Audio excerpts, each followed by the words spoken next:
Maamuzi ni ulazima sawa na viwango vya matokeo yake. Okay. Yaani kuna kitu kinakupa ulazima, yani maamuzi ni lazima. Kuna ulazima, kwani ulazima kwa sababu una vitu viwili viko mbele. Inabidi uchague kimoja. Kwa kinakulazimisha wewe kusema kwamba mimi sivitaki vyote au nataka yani lazima uchague kitu hicho kimoja. Kwa maana kwamba lazima unalazimika uchague kitu kimoja. Sasa hauchagui tu kama kuchagua, unachagua kulingana na matokeo. Je, hiki ninachokichagua kina matokeo gani?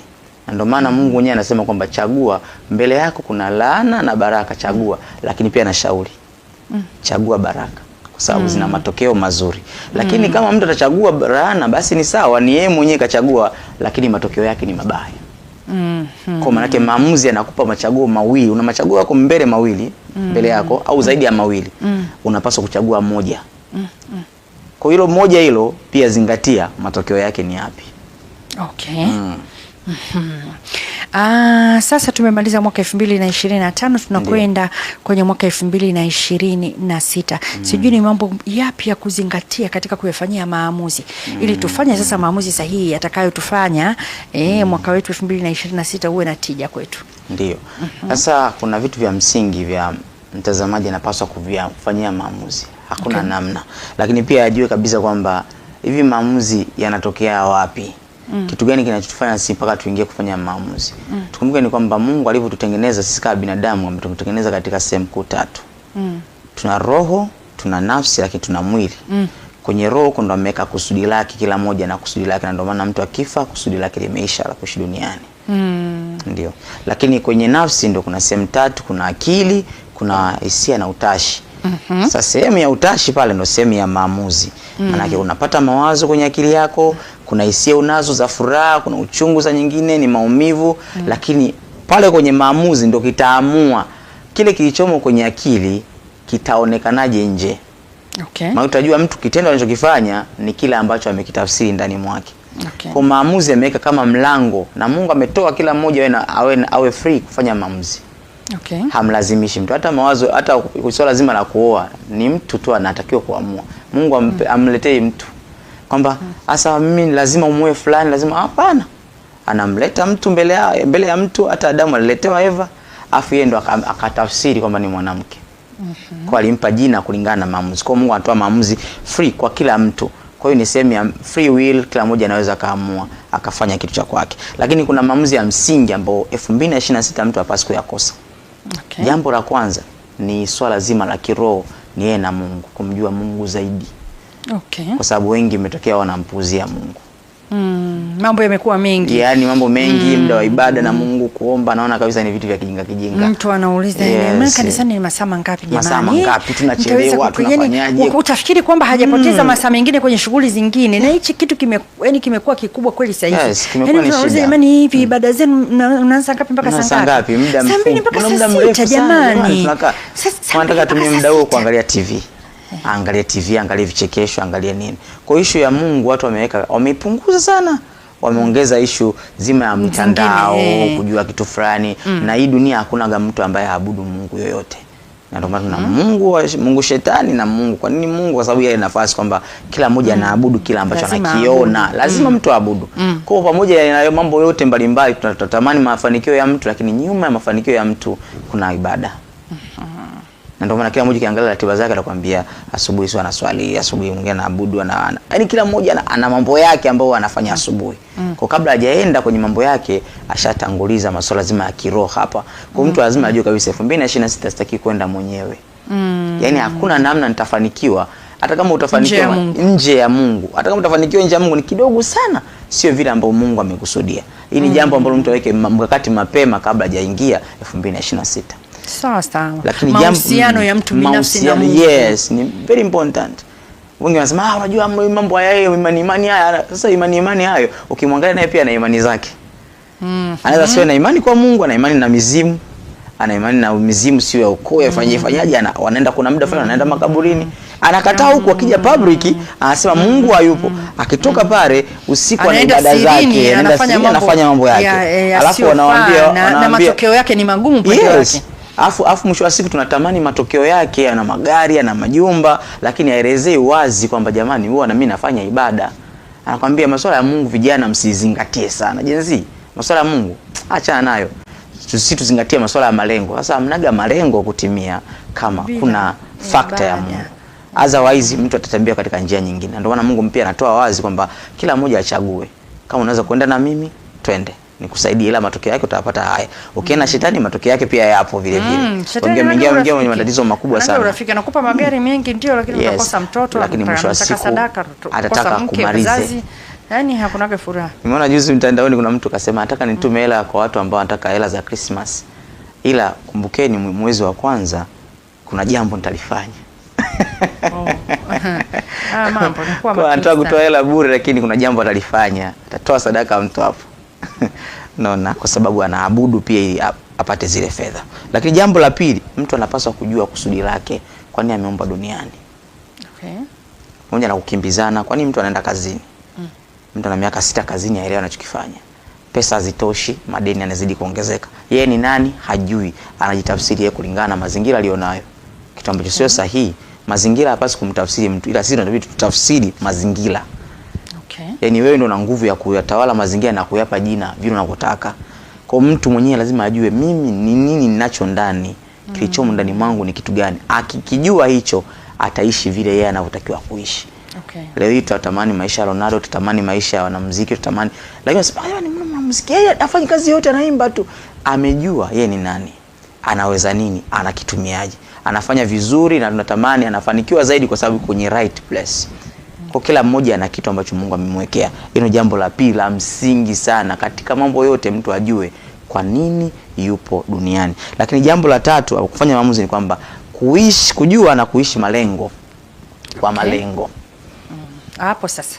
Hapo ndo kuna mchakato. Hapa sasa ndo kuna shughuli.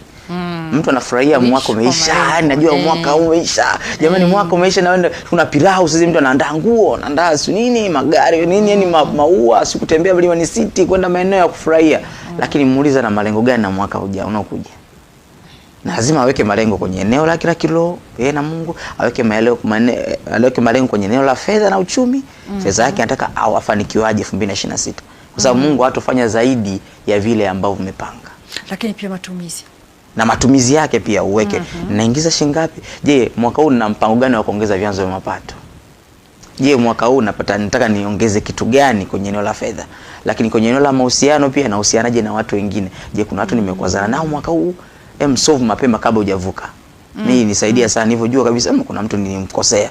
Nilimfuata, tulikuwa tarehe 26. Nikasema sitaki kuvuka mwaka na kinyongo cha mtu. Nikamfuata. Bwana nilikukosea wewe mwaka uliopita. Lakini nikaona no, nikufuata. Akasema mimi nikusamea sasa, no, naomba unisamee, nilikosea hapo. Lakini pia aweke malengo kwenye eneo lake la kazi, anataka aongeze nini kazini kwake, kama ameajiliwa aongeze ubora gani ili azidi kuwa relevant kwenye eneo lile analofanya kazi, kwa sababu sasa hivi wengi ni mzigo kazini mzigo. Nimeandika kitabu cha ufanisi watu, ufanisi kazini, anafanyaje aongeze thamani kwenye kazi. Leo ikipitishwa swala zima la kupunguza watu, yumo. Kwa nini? Kwa sababu hamna anachokiongeza kwenye ile taasisi. Mmoja ya sasa mtu akiuliza utaongezea nini? Thamani gani unaenda kuiongeza? Anakuambia mimi nitafanya kazi kwa bidii. Yaani nataka kazi kwa bidii. Wengi wanafanya kazi kwa bidii. Yaani utofauti wako ambao utatuletea ni upi? Kwa mtu ajue kabisa lazima aishi kwa malengo ambayo anatakiwa kuyatimiza kwenye ulimwengu. Lakini jambo jingine anapaswa kufanya maamuzi ni kuchagua marafiki sahihi. Yaani mwisho wa mwaka akae chini, angalie ana watu gani waliomzunguka. Wamemfikisha wapi? Wakina nani wapunguze, wakina nani waongeze. Hii ni swala mtu binafsi kukaa kuangalia marafiki nionao wamenisaidiaje, wamenipoteza, wameniimarisha. Je, marafiki gani na wahitaji ambao sina niwaongeze? Lakini je, marafiki gani ambao siwahitaji na ninao niwapunguze? Lakini je, ni marafiki gani ambao nipunguze sana ukaribu nao lakini kumbe ninawahitaji, niwachukue niwawe kwenye nafasi yake. Hii ni swala mtu mwenyewe kuchagua marafiki sahihi ambao anapaswa kukaa nao. Nje hapo anajikuta ana malengo mazuri, ana uhusiano mzuri na Mungu, lakini kinachofanya haribikiwe kwenye maisha yake ni watu waliomzunguka. Kwa sababu unakuwa imara sawa sawa na watu waliokuzunguka, au unakuwa dhaifu sawa sawa na watu waliokuzunguka. Kwa hiyo kwa lugha nyingine marafiki wanaweza wakaleta athari au wakaleta faida kwenye maisha ya mtu. Kabisa. Kwa sababu ndio hivyo kwamba ukizungukwa na watu ambao wanakutia sana moyo, unakuwa unapata energy ya kufanya vizuri. Lakini kutana na watu ambao wanasema uwezi, yani wewe wenyewe tushashindwa. Ndo marafiki zako wanne. Yaani kama marafiki zako 4 wako hivyo, maana yake wewe ni 5 ambao utakuwa hivyo hivyo. Kukiwa na marafiki 4 5 wenye hekima, maana yake wewe ni mwenye hekima wa 6, hata kama hauna hekima kwa wakati.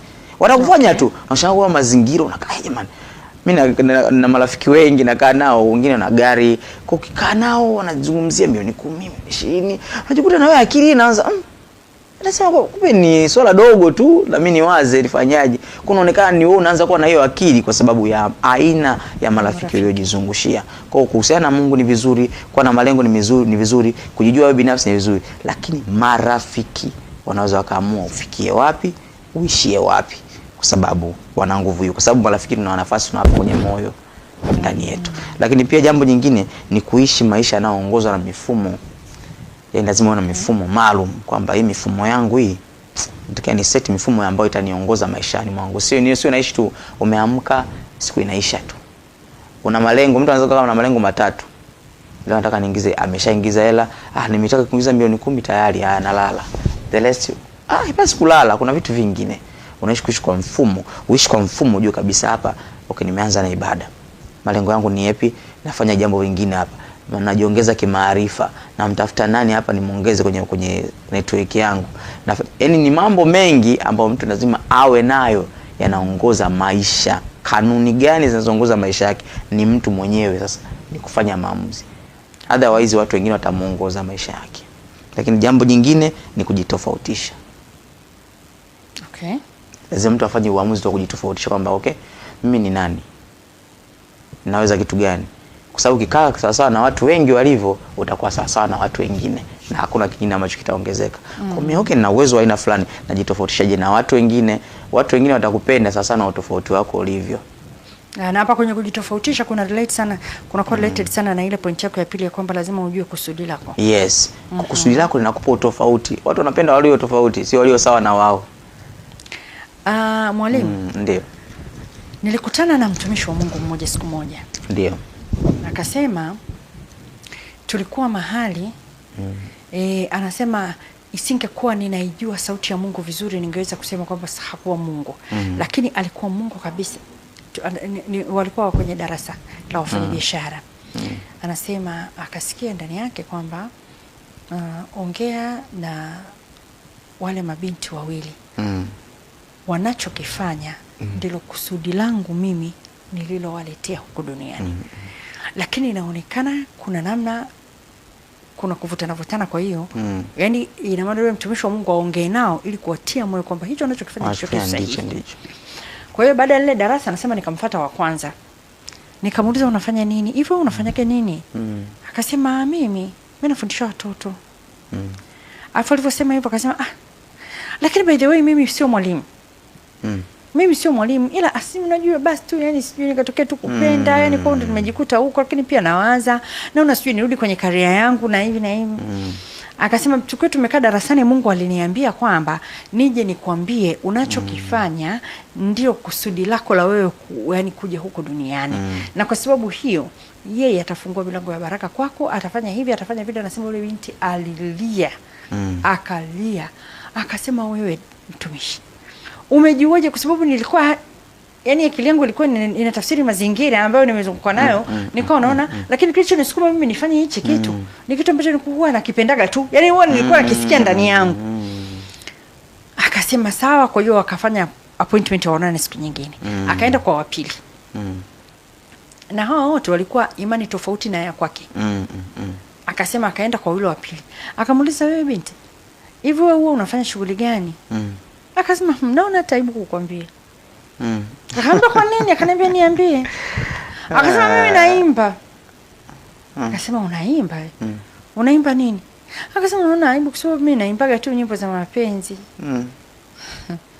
Anasema yule mtumishi wa Mungu pale akamuuliza Roho Mtakatifu, sasa hapo uko kweli? Uko hapa wewe kweli? Yaani ndio hili uloniambia. Akajibia kwamba ndio. Akamwambia yule msichana, akamwambia unajua kwamba hicho ndicho ulichoitiwa? Akasema unamaanisha? Akasema hivi, katika kuimba kwako nyimbo za mapenzi hizo, hakikisha kwamba kwenye hizo nyimbo watu wanamjua Mungu wa kweli. Na umzalie Mungu matunda. Yaani ule msichana akawa confused. akamwambia mzalie Mungu matunda. Kivipi? Na Biblia hivyo jumbe za mapenzi. Akasema yani wewe imba hayo mapenzi, lakini katika hayo mapenzi unayoimba hakikisha watu wanaacha mabaya wanatenda mema. Watu wanamrudia Mungu wao na unamzalia Mungu matunda, kwa sababu hicho ndicho ambacho Mungu alikuleta duniani. Sasa kwa sababu ni imani nyingine nyingine, akampata kumwambia mtumishi, sikiliza nikwambie, kwanza naomba niombe. Alafu akaomba appointment, akasema naomba unipe darasa la hiki kitu zaidi ili niweze kulifahamu kwa kina. Yaani tatizo linapoanzia ni kwamba tunaita personal, tunaita nini, identity crisis. Watu wengi wanatafsiri maisha kulingana na kile ambacho wanakipata. Okay. Ya shida inapoanzia ni kwamba kila mtu ana uwezo. Mungu kila amewekeza vitu vikubwa sana kwenye maisha ya watu. Lakini nafika point ni kwamba mtu anaona mbona havinipi hela? Mbona havinifanikishi haraka? Shida sio kufanikisha haraka. Shida ni kwamba je, hiki kitu umekijua ni kazi yako? Kwa sababu issue sio kwamba unajua kitu fulani. Issue ni kazi. Kwa sababu kibadilisha ufahamu hii ni kazi. Kuna namna unaanza kufanya tofauti. Kwamba hii ni kazi yangu nafanya. Hilo ukijua kwamba ni jambo la ziada la kuongezea, tutachangaa mtu anafanya tofauti. Lakini issue zima ya malezi, wewe tumelelewa. Yaani wazazi wale kutulea ni kwamba pambana, soma shule mwanangu, uwe daktari, uwe nini, ni kitu ambacho akipo ndani ya mtu, akipo ndani ya mtoto amekuwa confused. Kama kwa mfano kuna baadhi ya wazazi ambao wanaamria watoto kabisa swala zima la mada ya kusoma, ni kozi ya kusoma. Mwanangu somea uchumi. Unajua mimi ni nani? Mzazi mwenyewe kama hajijui atajua mtoto wake ni nani? Mtoto naye anaingia kwenye shida ile ile ambayo baba yake yuko nayo, anapambana na somo uchumi. Baadaye kuendelea, bwana soma uchumi lakini mimi kitu kiskipendi, japo ndo naweza, lakini mbona kama mimi napenda kuimba. Baba mimi napenda kuimba. Wewe usiniambie masuala yako ya kuimba hapo. Wewe ni mwana uchumi, sawa, imeisha hiyo. Mtoto baadaye inabidi atoroke mazingira nyumbani, akapambane kivingine, mwisho wa siku anatoboa kwenye uimbaji, anakuwa afu baadaye mzazi anakuja sana. Unaona mwanangu anaimba pale. Unaona sasa kumbe shida sio mzazi, shida ni ule mfumo ambao yuko nao, na yeye ameishi katika mazingira hayo ya kupambana apate kitu cha kula kwa siku. Hawazi kuhusiana na kusudi kubwa la kusaidia watu wengine, namna ya kufanya. Hawazi hicho kitu. Mimi nijua kabisa, mimi ni nani kabla kuendelea kusoma huko? Na wasaidia nini watu? Baada kujua nikaambia hata ile swala hata sina shida hata kumwambia baba nataka nifanye kitu gani. Nikatoka nyumbani nikasema is over. Masuala ya kuniuliza si unafanya hiki nafanya hiki ni mimi. Atakao viona ndio hivyo.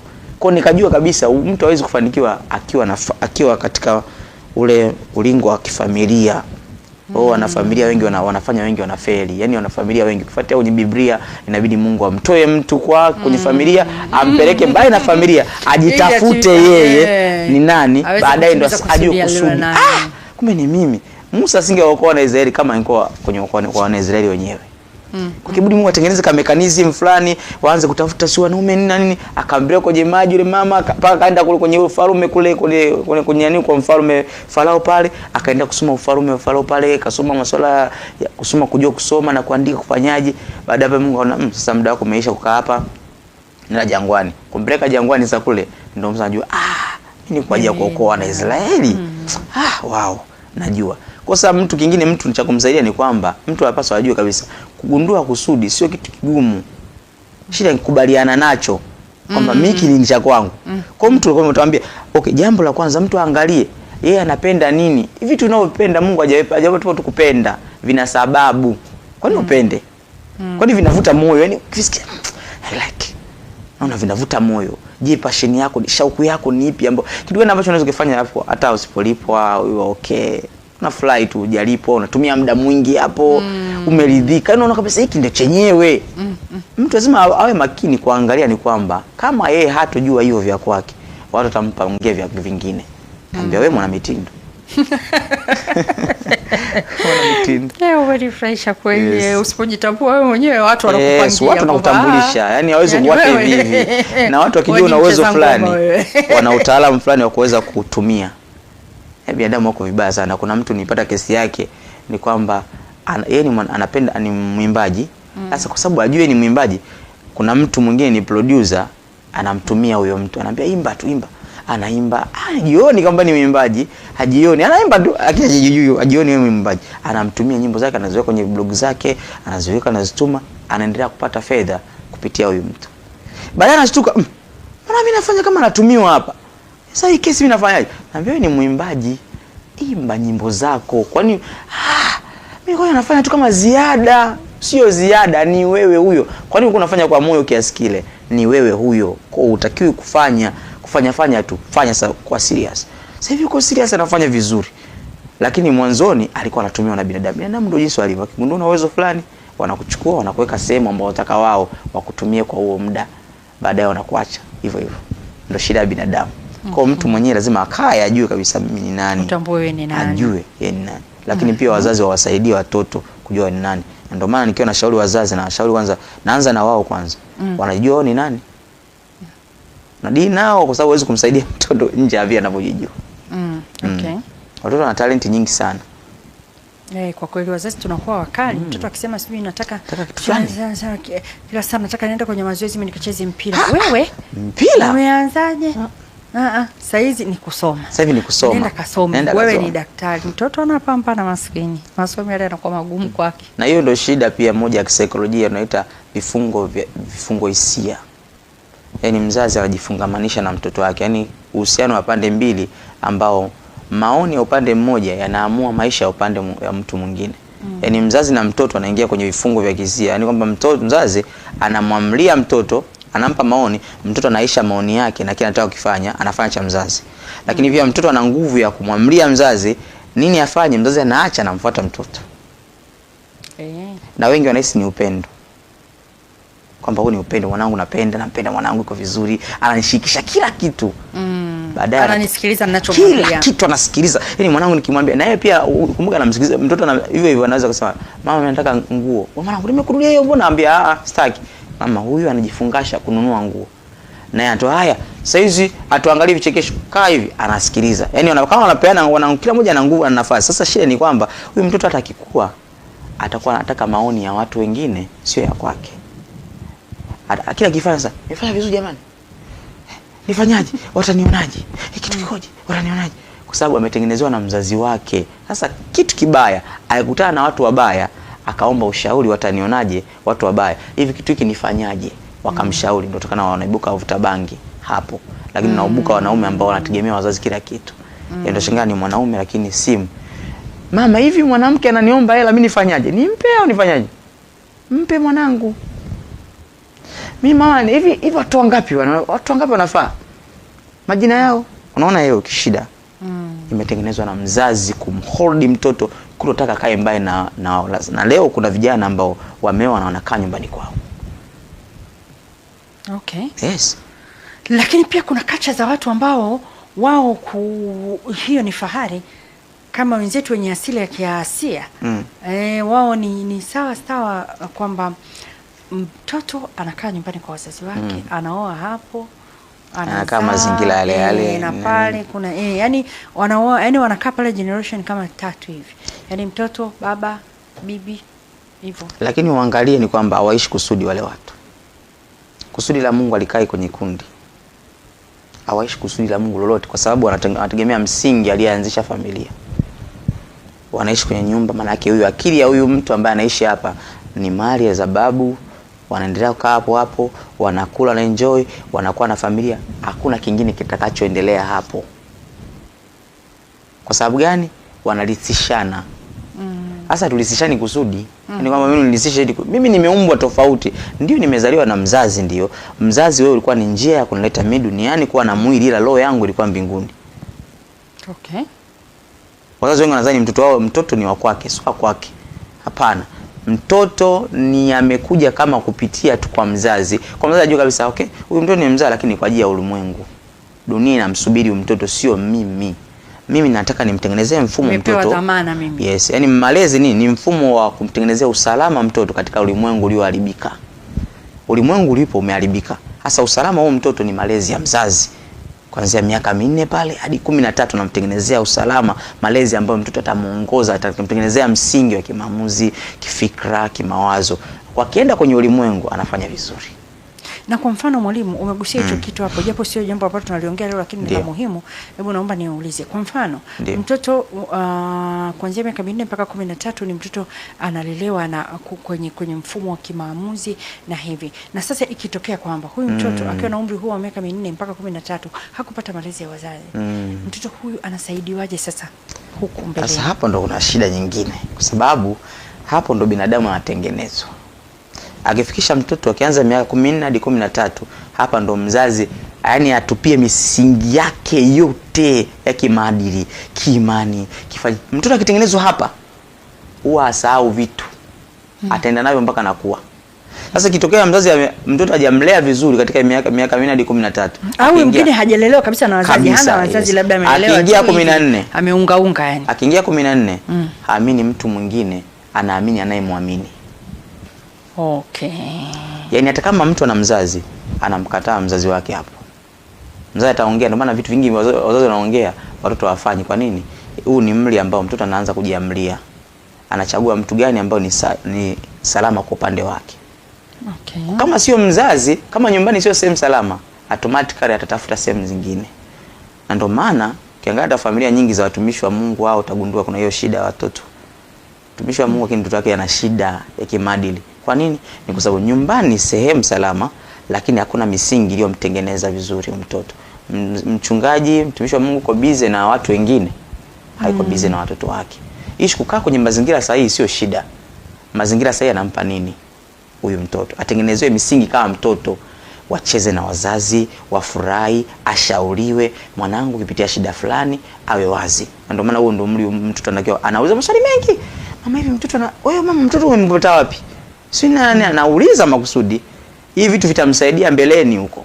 Kwa hiyo kitokea mtu hajalelewa vizuri katika misingi au hii miaka, yani hapo anahitaji kukaa chini ya mtu ambaye aidha ni mwanasaikolojia au mzazi mwingine. Na ndio maana tunaomba kabisa, kama mzazi ameshindwa kumlea mtoto katika umri huu, yani inabidi tu, hakuna namna, inabidi alelewe kwenye msingi ambao mtoto kwa mzazi ambaye at least yuko vizuri. Na pia huyo mzazi aaminike, atengeneze mazingira ya kuaminika kwa mtoto. Kwa sababu mtoto anakuwa huru kwa mtu anayemwamini. Okay. Sasa kiingia 14, anatafuta kumwamini nani? Na ndio maana mimi ni mwalimu pia, anafundisha shuleni. Kuna shida hiyo kwamba mimi nina siri nyingi kuliko mzazi. Na kwamba mtoto ana shida hiyo. Sio mwanangu. Sio mwanangu ana shida hiyo, sio mwanangu. Kwa mzazi aamue kabisa 2026 alee mtoto wake, asiwe busy na kutafuta fedha. Fedha zipo, ndio hiyo shida kwamba watu wengi wa matajiri kwamba wanaishia kwenye umaskini sana, kwa sababu hawajalelewa, hawajafundishwa hizi mali zimetoka wapi, zinatafutwaje, unazitunzaje. Okay. Kwa nyinyi walimu kuna vitu ambavyo mnavifesi ni once ambapo unaonyesha upendo kwa yule mtoto ndio anapokuwa wazi kwamba okay, sasa namuamini mwalimu wangu. Namuamini mwalimu. Akienda nyumbani mzazi anabwatuka tu. Foka. Huyu ana nini? Haya, hajamfokea, anaanza kumshikisha matatizo yake. Yaani wazazi wengine sijui wanawaza nini. Mwanangu mimi na madeni hapa. Mtoto darasa la 5 naambiwa na madeni. Hivi mwanangu nishauri. Sasa mzazi, wewe una miaka 36, mtoto ana miaka 13, unaambia akushauri madeni. 11 akushauri. Leo hiyo watoto wa miaka 11, kuna mtoto mmoja alikuja na kesi yake. Nikamwambia kwa nini ya shule? Akasema mwalimu, baba na mama waligombana. Kwa nini kwa mimi na mkanda mama 11. Wa kike au kiume? Wa kike. Sasa niambie huyu mtoto anatengenezwa msingi gani wa ndoa na kuamini wanaume? Atajenga chuki huko ndani ya 11 hiyo hapo. Hapo ni 11. Yaani ni umri ambao mtoto anakula kila kitu cha mzazi. Anaona, anajifunza zaidi mtoto kwa kuona vile vinavyoendelea. Afu baadaye anakuja kutengeneza imani. Okay? Wanaume ni wabaya. Sasa unakaa nao unamueleza, hiki kitu vipi? Kwani ukuja? Mama yangu anaumwa. Kwani anaumwa? Baba jana akampiga mama. Kwa hiyo unafanya kazi gani wewe? Nilikuwa namkanda mama na mtoto wa miaka 11. Tafsiri yake ni ipi akizidi kuendelea na ni wa kike? Kwa maana tafsiri yake ni na hiyo taarifa imeenea darasa zima unajua.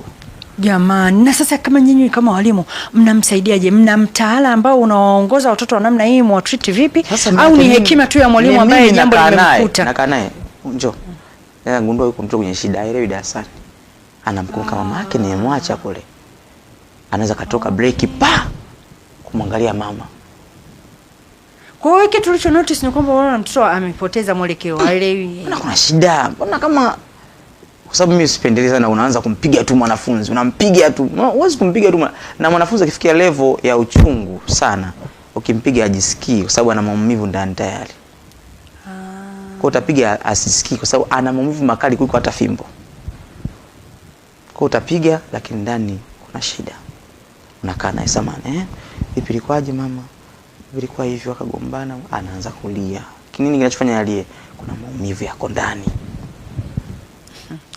Mwalimu Baraka, muda wetu umetuishia sana, lakini naomba hold on. Yes. Ushike hapo. Yes. Wakati mwingine tutapata nafasi ya kuweza kuendelea, kwa sababu ninaamini hata mtazamaji wa Hello siku ya leo anasema jamani kama angeendelea hivi kidogo, lakini ni lazima tupishe vipindi vingine viende hewani. Lakini kabla hatujatoka hewani, ndio kuna mzazi anakusikiliza, kuna mtoto anakusikiliza, kuna mfanyakazi, mfanya biashara amekusikia ukisema nguvu ya maamuzi na ameyazingatia haya ambayo umeanza kuyasema. Hata kama hatujamaliza tutakwenda kumalizia siku nyingine, lakini pengine ana maswali. Ana swali ambalo hawezi kupiga simu hapa kwenye TV. Akasema uulize public hivi. Au akatuma message hapa ikasomwa hapa na watu tukasikia. Asingependa. Ana jambo lake katikati ya moyo wake ambalo anasema huyu mwalimu angetoka ningekuwa ninamfahamu. Ningemtafuta nimuulize jambo hili. Au nimtake ushauri juu ya mtoto wangu. Tafadhali, kama hutojali, kama una mawasiliano ambaye mtazamaji anaweza kukupata moja kwa moja, tafadhali naomba utuachie hayo mawasiliano ili yule aliye na swali aweze kufuata kukuuliza. Sawa. Pia mimi napatikana kwenye mitandao ya kijamii, Facebook, YouTube, Instagram, Mwalimu Baraka Mwajeka. Kwa mtu akiingia kule kuna mafundisho kila siku mafundisho hapo kule anaingia mapya. Video, ukienda YouTube video zaidi ya 580. Kwa ataangalia, atajifunza vitu vingi. Akienda Instagram kila siku posti kila siku na mafundisho yako mengi kule. Ila namba yangu ya simu ni 07 622 619 97. Hiyo ni namba yangu ya Voda. Nikipenda namba ya Airtel ni 07 83 40 4077. Yes. Nambari ya mwalimu ya simu ya kwanza, mtandao gani huu? Voda. Ni 0762 26 1997. Nambari ya pili ni 0783 40 40 77.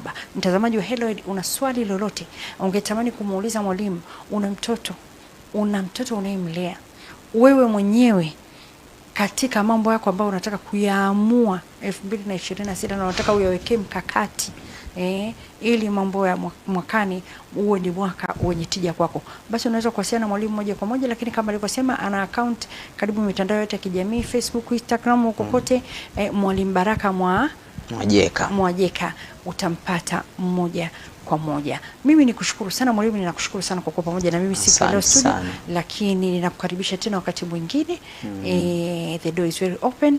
Utasikia tu simu yangu, utapata message yangu ili tuweze kuendelea pale mahali tumeishia. Asante sana. Nikushukuru sana. Asante sana.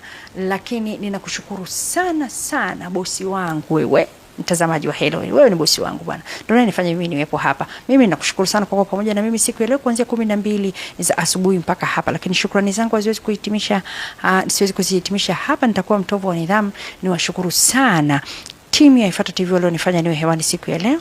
Asante sana Dani, asante sana Habil, lakini kushukuru sana Sekela Moses pamoja na Damiana Sanga. Mungu awabariki sana. Anton Busanya, mtu wa sauti, Mungu akubariki. Ulikuwa pamoja na mimi kwenye Hello siku ya leo. Jina langu naitwa Margaret Kendo. Tuonane kesho muda na wakati kama wa leo.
You are watching Efata TV. We bring the world to Jesus.